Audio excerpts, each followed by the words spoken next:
Hello everyone, magandang araw po sa inyong lahat. So for today's video, thankful po tayo kasi nadagdagan na naman po ang ating subscribers dito sa ating channel. At nang dahil dyan, ako ay masayang masaya na i-shoutout ang ating bagong subscriber all the way from Saudi Arabia. Siya po ay si Ma'am Ramila Bradesina from Saudi Arabia. Ayan, mega love shout out sis. Thank you so much sa pag-subscribe sa ating channel. Ayan, and also kay Eileen JS, laging nandito sa ating channel. Maraming salamat kasari. Si Sir Anilaw Diving and Photography, thank you so much sir. Lagi ka talaga nanonood sa aking YouTube channel. Salamat talaga ng marami. And also kay Mary Ann STV, kasari, kamusta ka na dyan Sisi? Ingat ka lagi dyan. And also kay Ma'am Gina Capusyon, lagi siyang nanonood sa ating channel. Thank you so much kasari ha, marami na akong utang sa iyo.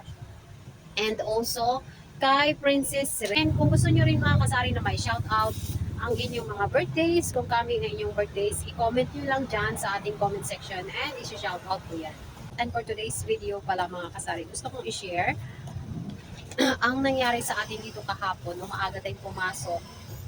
Actually, hindi tayo maaga pumasok, medyo na late na tayo. Kaya lang, pag ikot ko sa likuran, sinalubong ka agad ako ng isang customer dito na lagi naman siyang dito na bumibili sa akin. So, umutang ka agad siya sa akin, mga kasari, ng 3 item dito sa aking tindahan. Ngayon, hindi ako nakahindi kasi inabangan niya ako dito sa may likuran, no? So, timing na pagsusi ko dito sa aking pintuan, ay nakapagsabi na kaagad siya na ng 3 item na gusto niyang bilhin dito sa aking tindahan. So, ako naman, siyempre, binamano na yun, masayang-masaya tayo dahil meron na naman tayo kaagad-agad na binamano. So, umikot siya dito sa harap, akala ko naman na binamano. Yun pala ay ipapalista niya at maya-maya na lang daw niya babayaran. So, tayo naman, dahil parang tumanaw tayo ng utang na loob, parang ganun ba, at nahihiya tayo kasi nga lagi naman siyang bumibili dito sa ating tindahan, napagbibigyan natin. Pinagbibigyan natin mga kasari. So, yun ang tips ko sa inyo mga kasari. Hindi naging maganda ang buong araw natin kahapon. Again and again. Kasi talagang sabi nila kasabihan lang daw, may nag-comment, baka daw kasabihan lang na kung wala pang buwan naman o kung may utang, okay lang daw yun. Merong gano'n na nagko-comment sa akin before. Pero sa totoo lang, kung kayo ay nagninegosyo na, kung naumpisahan na ng utang ang iyong tindahan at lista, parang hindi na maganda ang kung maghapon. So yun ang tip ko sa inyo mga kasari, kung gusto nyo magkaroon ng ganitong sari-sari store, cash muna, no? Benta muna na cash, lagay muna sa ating bentahan bago tayo maglista. Kahit na kaibigan mo yan, kung sino man yan, kung maaari lang, sabihan natin na maya-maya na kasi wala pa tayong binamano. Yun lang, hindi ako nakahindi. Meron talagang tao mga kasari na hindi mo pwedeng mahindi ano. So, yun, napagbigyan ko siya. Yun lang, ako ang nagsasuffer, ang negosyo natin na nagsasuffer kasi hindi tayo nagkaroon ng magandang benta sa buong maghapon. Kasi hindi bali, bawi na lang tayo ngayon kasi ngayong umaga, pagbukas ko naman ay maganda ang pasok ng bentahan. So yun lang, no, sadyang may mga panahon na hindi maganda ang pasok ng benta, meron ding panahon na okay ang bentahan. So mga kasari tips ko sa inyo, kung kayo ay hindi pa nakapag-start ng sari-sari store, ano bang araw ang mabenta? Yun ang araw na mabenta mga kasari is, start tayo sa Monday to Sunday. Merong isang araw dito na talagang medyo matumal sa 7 araw na to. Ano ba yun? Kung nakakaalam kayo, comment down below. Kung hindi pa, ito sasabihin ko na. Ang araw na hindi magandang bentahan sa isang sari-sari store dito sa aking area, ewan ko lang dyan sa inyo, is yung Huwebes, yung Thursday. Kasi ang Thursday, parang naubos na yung pera ng mga mamimili. Kung meron man, ay budgeted na para makaabot ng Sunday or makaabot pa ng Monday. Kumbaga yung Thursday, medyo kinapus-kapus na. Halimbawa, nagsweldo sila na Saturday or Sunday, Monday marami silang pera, Tuesday marami pa yan, Wednesday marami pa yan. Pero pagdating ng Thursday, parang ubos-ubos na, no? So, kaya ang bentahan sa ating sari-sari store, napapansin ko, medyo mahina pag Huwebes. Ayan. Pero pagdating naman ng Friday, syempre, bali naman yan. Kumbaga CA naman. So, nakakabali na sila sa kanilang pinapasukan. So, marami na namang pera, marami na namang benta ang ating tindahan from Friday, Saturday, Sunday, and Monday. Yan. Magandang bentahan na naman. Yan. So, yun yung tips sa inyo. Kapag kayo nagsari-sari store, iwasang magsara from Monday, Wednesday, Friday, Saturday, Sunday, and Monday. Dapat open kayo ng mga kasari. Kasi, ang Huwebes, talagang sadyang matumal-tumal yan na araw. Kaya, kung ako minsan, kung nagsasarado ako dito sa aking tindahan, nagsasara ako ng Huwebes, half day, Medyo bandang hapon, ayan, nagbibenta naman tayo dyan. So Monday, so ang Webes, sa umaga, yun, pwede tayo magpo-close half day para makapagpahinga dahil medyo matumal ang araw na yan. So yun lang ang aking share. At isa pa mga kasari, ngayon palang araw na to ay konti na naman ang ating, ayan o, nawala na dito yung rice dito sa may, ano na to, wala na, ubos na. So ito na lang, tinawag ko na yan kay Suki na para ako po, ma-deliveran na tayo, nag-order ako kasi wala na dyan. Ito na lang. And medyo hindi na masyadong puno ang ating bigasan ngayon kasi nabentahan na tayo ngayong umaga. At time check pala ay 11 o'clock na. Ayan, 11:05. 5 to 11. 5 to 11 na. So yun ang bigas natin ngayon. Ice water ka na ta? May ice water dyan. Water lang. Ice water daw dalawa.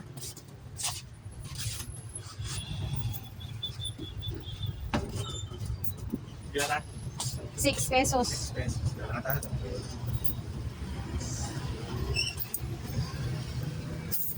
So yun mga kasari, today is Wednesday, mabenta, magandang araw ngayon at marami tayong naging benta ngayong araw, no? Kahit 11 o'clock pa lang, kahit medyo traffic sa daan, ayan, medyo maganda ang araw natin ngayon. At marami tayong eggs ngayon mga kasari. Pinuno-puno na naman natin si mantika, mamaya naman mangubos naman yan, gagawa na naman tayo ng panibago. So ito yung mga na-deliver ni grocery sa atin, ayan. At konti na lang pala mga kasari ang ating sugar, so mag-make order na naman tayo dyan.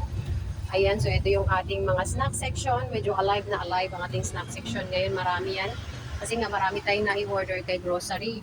And ito po yung ating mga cup noodles na mga extra na hindi pa natin nailagay sa lagyan. Kasi nga naman, puno na doon na area o wala na akong may singitan dyan. So dito muna, doon ko muna sila inilagay sa side na yon. And of course, dumating din si PMFTC pala kahapon. Kumuha tayo ng sigarilyo. Mga kasari, meron pala akong tips sa inyo kung paano mag-order sa ating mga ahente, especially yung ating mga sigarilyo. So, itong mga sigarilyo natin, ayan o, sigarilyo natin. Ito yung aking pang-serve na mga cigarettes, no? So, itong aking Mighty, ay kinapos ako ng order nung nakaraan kasi yung in-order ko ay kulang. Pero bukas, nandito sila Webes. So, meron akong diskarte dyan para tayo talaga, kikita talaga tayo sa ating pinagkukuhanan, no? Ayan, so itong Mighty na to mga kasari, meron akong 3 Mighty dyan at saka 3 Camel. Pinabili ko na yan kay partner ngayong umaga kasi kinapos ako ng order. So anong ibig sabihin yan mga kasari na kinapos ka ng order? Maganda ba yan? Comment down below o hindi. Para sa akin maganda na kinapos ako ng order. Bakit? Kasi ibig sabihin, kasi yung ating mga ahente ng mga sigarilyo, iniiwan lang nila na sa atin yan, kumbaga consignment lang yan. Maubos man yan o hindi man yan mauubos, may tira man yan, talagang obligado tayo na bayaran natin yan sa kanila, hindi ba? Ayan. So, ganun ang ating mga ahente ng mga sigarilyo. PMFTC man yan, Marlboro man yan, or Camel, GTI. So, ngayon ako bilang isang negosyante, ako ay wais pagdating sa orderan ng mga sigarilyo. Kasi nadala na ako na mag-order ka ng marami kang stocks, pero pagdating ng singilan, nandyan na ang mga kolektor ng mga sigarilyo, hindi pa nauubos ang iyong mga sigarilyo. O di ba? Hindi pa nauubos. So ano ibig sabihin hindi ka kumikita? Bakit hindi ka kumikita? Kasi binayaran mo sila yung mga natirang mga items, mga sigarilyo na nasa sayo, binayaran mo na yun, babayaran, obligado mong bayaran in cash. Pero hindi pa sila nabenta, nandyan pa sa mga lalagyan mo. So ngayon, ang mangyari dyan, hindi ka kumita. Instead, nag-abono ka. O diba? Nag-abono ka. While kung nag-order ka ng tamang-tama lang or kinapos ka ng konti, yung benta mo doon sa sigarilyo, pwede mong ibili ng panibago mong stocks. Pero yung binili mo na panibagong stocks is puhunan na yun ng mga GTI or PFFTC. At least, nakatubo ka. Diba?